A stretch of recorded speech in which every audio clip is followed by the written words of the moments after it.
Hyde, England. A quiet town in Greater Manchester, the kind of place where people know their neighbours, where the local doctor isn't just a name on a prescription, he's a fixture of the community, someone you trust with the most vulnerable moments of your life. And in Hyde, for years, that trusted figure was a man named Dr. Harold Shipman. To his patients, he was everything you'd hope a family doctor would be. Warm, attentive, old-fashioned in the best way, the kind of physician who still made house calls, who took time with the elderly, who seemed to genuinely care. In a world where medicine was becoming rushed and impersonal, Dr. Shipman felt like a throwback to something better.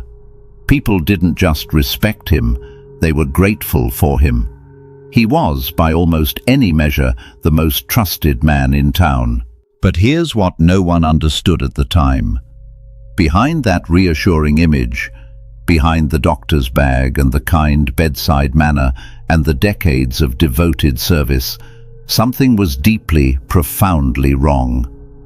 And the people most at risk were the very people who trusted him most. This is a case that breaks one of the most basic assumptions we make as human beings. We assume that the person caring for us has our well-being at heart. We assume that authority, credentials, and a good reputation means safety. Harold Shipman's patients made that assumption every single day. Why wouldn't they? He was their doctor, and that assumption is exactly what allowed a hidden pattern to continue unnoticed for an extraordinarily long time. Not for months, for years. Hidden in plain sight behind the one profession we're taught to trust without question.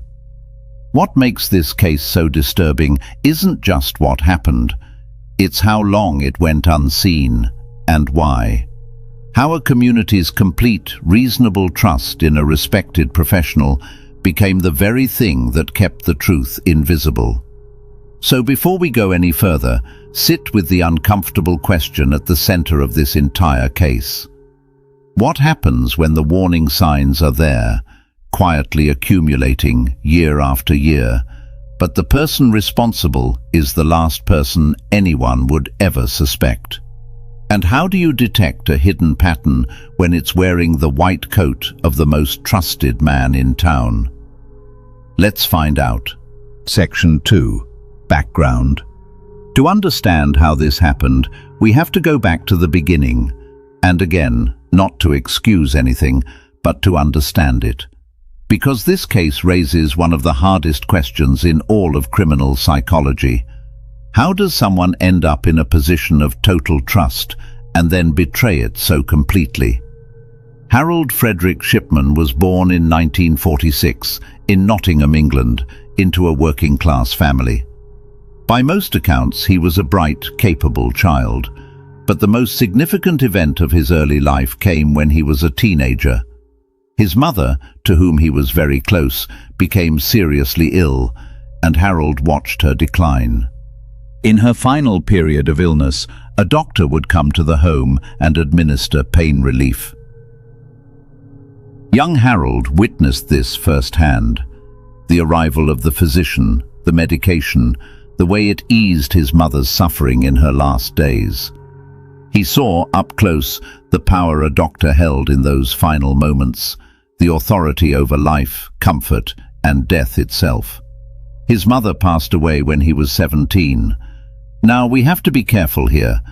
Many people lose a parent young. Many people witness illness and grief.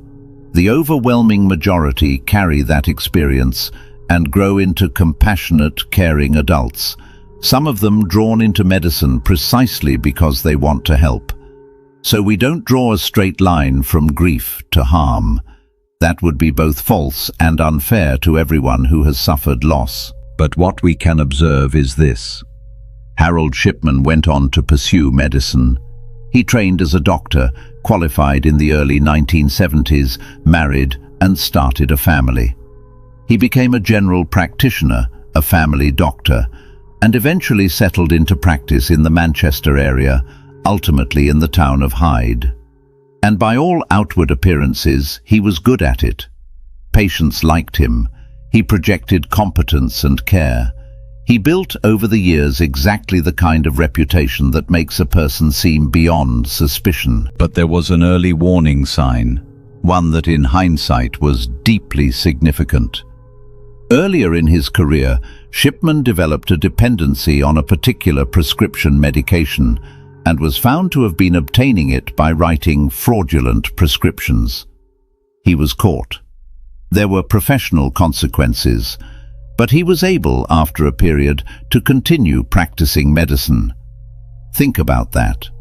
A documented incident involving the misuse of his prescribing power, a red flag involving the exact kind of authority he held, and yet the system allowed him to return to a position of complete trust. And that's the first lesson here. Warning signs involving the misuse of authority are among the most important of all, and among the easiest to set aside when the person seems competent and respectable. A reputation once built can quietly absorb the very signals that should give us pause. Section 3. Psychology Break 1. Let's slow down and talk about the psychology, because this case forces us to confront something genuinely unsettling about human behavior and about trust. The first concept we have to understand is the psychology of authority. As human beings, we are wired to defer to authority figures, and for good reason. Society couldn't function if we questioned every expert, every official, every professional. So we extend trust based on credentials and roles, a white coat, a title, a position. These act as shortcuts that tell our brains, this person is safe, this person knows what they're doing, this person has my interest at heart. Most of the time, that shortcut serves us well. But here's the vulnerability hidden inside it. The very same trust that lets us accept care without fear can also switch off our suspicion entirely. When something goes wrong near a trusted authority figure, our instinct isn't to suspect them, it's to look for any other explanation. The trust itself becomes a kind of blind spot. The second concept is the difference between the public image and the private reality. Some individuals are remarkably skilled at maintaining a convincing outward persona, warm, competent, devoted, while what lies beneath bears little resemblance to it. Psychologists sometimes describe this as a kind of mask, a carefully maintained surface presented to the world. And the more effective the mask, the harder it is for anyone to imagine what might be behind it. The third concept is control. This is central to so many of these cases, and it appears here in a particularly chilling form. For some individuals, a position of authority isn't only about status or service. It can become about power, the quiet, total power one person can hold over another who is vulnerable and dependent. A doctor's role, by its very nature, involves moments of profound vulnerability and trust. And for a person driven by control, that combination can be dangerously appealing. Here's a simple way to think about it. Imagine a security system that everyone relies on, one that's so trusted nobody ever checks whether it's working properly. That very trust is what makes it the perfect place for something to go wrong undetected. The protection becomes the hiding place.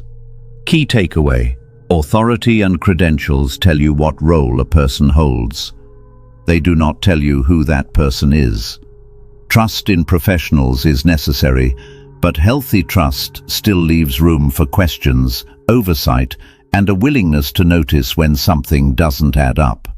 The goal isn't to become suspicious of everyone who helps us. It's to remember that no role, however respected, should ever be completely beyond examination. The danger in this case wasn't loud or obvious. It was wrapped in the one uniform we're taught never to doubt. Section 4. The first signs. The warning signs in this case were unusually difficult to see, and understanding why is one of the most important lessons it offers. Over the years in Hyde, Dr. Shipman's patients sometimes passed away. But think about how that registers when the person involved is an elderly care physician. A family doctor with many older patients will naturally see patients reach the end of their lives. It's an expected part of the work. So when it happened, there was always a ready, reasonable explanation. These were older individuals, some of them unwell, and their passing seemed to fall within the ordinary course of things. That ordinary-seeming context is exactly what made the pattern so hard to detect. Each individual event, viewed on its own, looked entirely unremarkable. There was nothing to connect them because no one was looking at them together. They were scattered across time, each one quietly explained, each one filed away as a natural part of a doctor's practice. But there were signals, quiet ones, for those in a position to notice. One of the first real flickers of concern came not from the authorities, but from within the community itself. A local funeral director began to notice something unusual. There seemed to be a striking number of patients from Dr. Shipman's practice passing away, and strangely, a similar pattern in the circumstances. Often the individuals were found sitting up, fully dressed, appearing peaceful, rather than in the way one might expect. It was subtle, but it was enough to create a sense of unease. A local doctor from another practice also developed concerns, noticing what seemed like an unusually high number of deaths and cremation forms connected to Shipman's patients. These concerns were serious enough to be raised with the authorities. And here is one of the most painful parts of this entire case. An initial inquiry was made, but it did not uncover the truth. The investigation at that stage was not thorough enough to detect what was actually happening, and the matter was effectively set aside. The trusted doctor continued his practice. Sit with how significant that is. The concerns were real. People had noticed. The unease had been raised with the proper channels. And still, the pattern continued, because the initial response failed to connect the dots, and because the weight of Shipman's reputation made the alarming explanation seem almost unthinkable. This is the educational heart of the section. Warning signs are rarely useful in isolation. They gain their meaning only when someone connects them and takes them seriously enough to look closely. When a trusted figure is involved, that act of connection becomes even harder, because suspicion feels almost disloyal. Systems, communities, and institutions don't usually fail because the signs are invisible. They fail because no one assembles those signs into a pattern and acts on it in time. Section 5. The case pattern. To understand the full scope of this case, we have to look at how the pattern actually worked and why it remained hidden for so long behind the ordinary rhythms of a medical practice. Harold Shipman's victims were overwhelmingly his own patients. Many were older. Many were women. Many lived alone or were seen alone during his visits. These were people who trusted him completely, who welcomed him into their homes, who felt safe in his presence, who had no reason on earth to fear the man holding the doctor's bag. And it was precisely that trust and that vulnerability that the pattern exploited. The method centered on his authority as a physician and his access to medication. As a doctor, Shipman could administer treatment without anyone questioning it. He could be alone with a patient and have it raise no suspicion whatsoever. That was simply part of his job. He could offer what appeared to be ordinary medical care, and afterward, as the attending physician, he was often the one to certify the cause of the passing himself. The same authority that made him trusted also gave him the means to conceal what was happening. That's what makes this case so chilling from a behavioral standpoint. The concealment wasn't hidden in some elaborate scheme. It was hidden inside the ordinary, expected actions of a doctor doing his job. Every individual step looked completely normal. A home visit, a treatment, a signed form. Nothing about any single moment would make a reasonable person pause. And the scale, when it was finally understood, was almost impossible to comprehend. This was not a handful of incidents. Investigations would ultimately conclude that the number of victims was extraordinarily high, placing this among the most significant cases of its kind ever uncovered. The pattern had been operating quietly for many years. The victim impact here extends far beyond numbers. These were mothers, grandmothers, neighbors, friends, people woven into the fabric of a community. Each one left behind family members who grieved a loss they believed to be natural, never imagining there was anything more to understand. The betrayal wasn't only of the individuals themselves. It was of every family that had trusted him, and of an entire community's faith in the person they were supposed to be able to rely on most. The community's response, once the truth began to emerge, was a kind of collective disbelief. People simply could not reconcile the caring doctor they knew with what was being uncovered. That disbelief is itself part of the story, because it's the same disbelief that had protected the pattern all along. Step back and look at the structure of it. A position of total trust. Access to vulnerable people. The authority to act unquestioned. And the power to certify the outcome afterward. Each of these alone is ordinary. Combined, in the hands of the wrong person, they formed a pattern that was extraordinarily difficult to see, not because it was clever, but because it was concealed inside the one role no one thought to question. And that's the deeper lesson. The most dangerous hidden patterns aren't always the most elaborate ones. Sometimes they're the ones that hide inside routine, inside authority, inside the things we've all agreed not to scrutinize. Section 6. Psychology Break 2. So we have to ask the question this case leaves hanging in the air. Why? What could possibly drive a person in a position of healing to betray it so completely? This is where we have to be especially honest, because Harold Shipman never fully explained himself. He maintained his innocence and offered no clear account of his motives. So we can't claim to know his inner world with certainty. But behavioral experts, looking at cases like this, point to several psychological threads worth understanding. The first, and perhaps most central, is control. The same theme that runs through so much of this. For some individuals, the ultimate expression of power is control over life and death itself.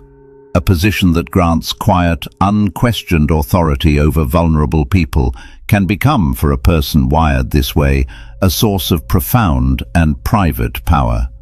Not power for show.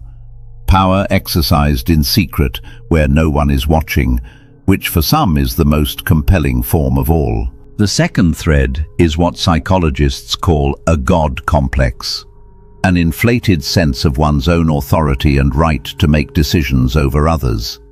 In a medical context, this can distort into something deeply dangerous, a belief that one is entitled to decide outcomes for other people, to act as the final authority over their lives.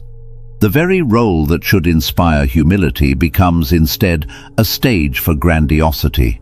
The third thread is emotional detachment.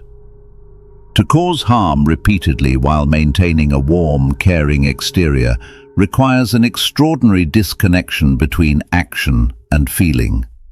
The person can perform compassion convincingly, can genuinely seem to care, while remaining internally detached from the consequences of what they do. The mask of warmth and the absence of empathy can coexist in the same person. That coexistence is one of the most unsettling things in all of criminal psychology. Put these together and you get something genuinely difficult to comprehend. A person who could hold a patient's trust, perform the role of the devoted doctor, and remain coldly detached beneath it all, moving between the caring exterior and the hidden reality without the two ever seeming to collide. Key takeaway: a warm, caring exterior is not proof of a caring interior. Most people who seem kind genuinely are, but a convincing surface by itself tells you only about the surface. The most important thing this teaches us isn't to distrust kindness. It's to understand that character is revealed over time, through patterns and accountability, not through a single impression, however reassuring. The lesson of this case is not that we should fear our doctors. It's that no role should be so trusted that it becomes entirely immune to scrutiny. Section 7. The investigation. What finally brought the truth to light is, in many ways, the most important part of this entire case, because it shows both how a hidden pattern can be exposed and how close it came to never being exposed at all. For years, the pattern continued behind the shield of Shipman's reputation. The earlier concerns, the quiet unease in the community, the initial inquiry that failed to uncover anything, all of it had passed, and the practice had gone on. But the breakthrough, when it finally came, hinged on a single case and on one detail that didn't fit. In 1998, one of Shipman's patients was an elderly woman named Kathleen Grundy, a former mayor of the town, active and well-regarded, who passed away unexpectedly. Shipman had been the last person to see her, and he certified her passing as natural. On its own, following the established pattern, it might have been quietly accepted like the others. But this time, something was different. A will surfaced, one that appeared to leave Mrs. Grundy's substantial estate not to her family, but to Shipman himself. And her daughter, who happened to be a lawyer, knew immediately that something was deeply wrong. The document didn't fit her mother. It didn't fit anything she knew to be true. So she did something that would change everything. She went to the police. This is the moment the case turned, because that single inconsistency, a document that didn't make sense, finally gave investigators a concrete reason to look closely. And once they did, the careful work of building a case began. Authorities took a step that the situation now demanded. Mrs. Grundy's case was examined forensically, and that examination revealed the presence of a substance that should not have been there, evidence that pointed toward a deliberate act, not a natural passing. And then the investigation widened. Because if this had happened once, the obvious and urgent question was, had it happened before? Investigators began the painstaking work of examining other cases connected to Shipman's practice. They looked at medical records, and here they uncovered another crucial thread. Shipman had altered records, apparently to support the explanations he had given. But like so much digital and documentary evidence, the changes left traces. Investigators were able to examine the records closely and identify where they had been modified and when. Piece by piece, a picture emerged that no single case could have revealed. Patterns in the timing, patterns in the circumstances, patterns in the records. Individually, each case had once looked ordinary. Examined together with forensic care, they told a very different story. This is the quiet power of careful investigation and the lesson at the heart of this section. The truth wasn't uncovered by a dramatic confession.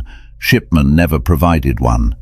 It was uncovered by people who took a single inconsistency seriously and then did the methodical, unglamorous work of examining the evidence case by case until the pattern became undeniable. Forensic analysis and documentary records don't bend to reputation. They sit fixed, waiting to be read by someone willing to look. And it was precisely that willingness to question the unquestionable and to follow the evidence wherever it led that finally protected a community that had been failed for far too long. Section 8. The capture or breakthrough. The turning point in this case didn't come from a chase or a dramatic confrontation.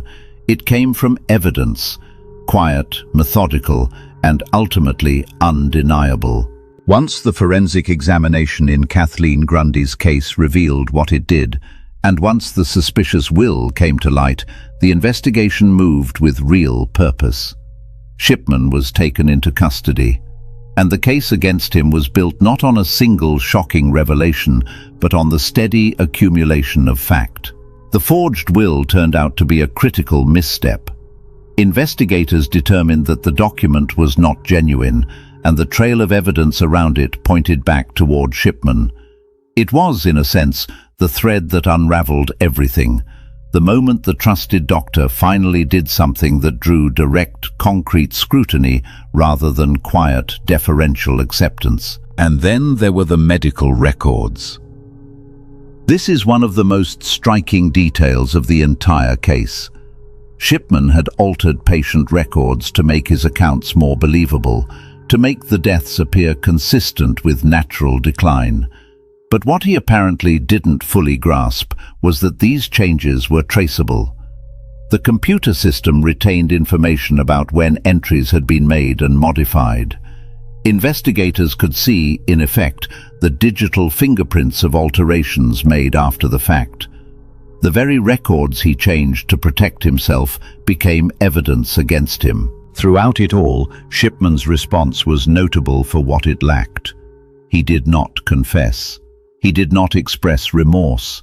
He maintained his innocence, insisting on his account even as the evidence mounted against him. That steadfast denial, in the face of mounting forensic proof, became part of the psychological portrait of the case. A man so committed to his own version of reality that he would not break from it even at the end. The community, meanwhile, was left reeling. The exposure of the truth forced families to confront an unbearable possibility, that losses they had grieved as natural had been something else entirely. For a town that had trusted this man for years, the breakthrough brought not just shock, but a profound and painful reckoning. What finally exposed the hidden pattern wasn't a dramatic collapse. It was a single inconsistency taken seriously, followed by patient forensic work that the offender's reputation could no longer hold back. The shield of trust had finally given way to the weight of evidence. Section 9. The trial and outcome. In late 1999 and into early 2000, Harold Shipman stood trial. After years in which his reputation had placed him beyond suspicion, the trusted doctor would finally face the evidence in open court before a jury under the full weight of the justice system. The trial focused on a specific set of representative cases, a sample drawn from the much larger pattern investigators had uncovered. This is an important point about how the justice system works. Prosecutors don't always try every single allegation at once.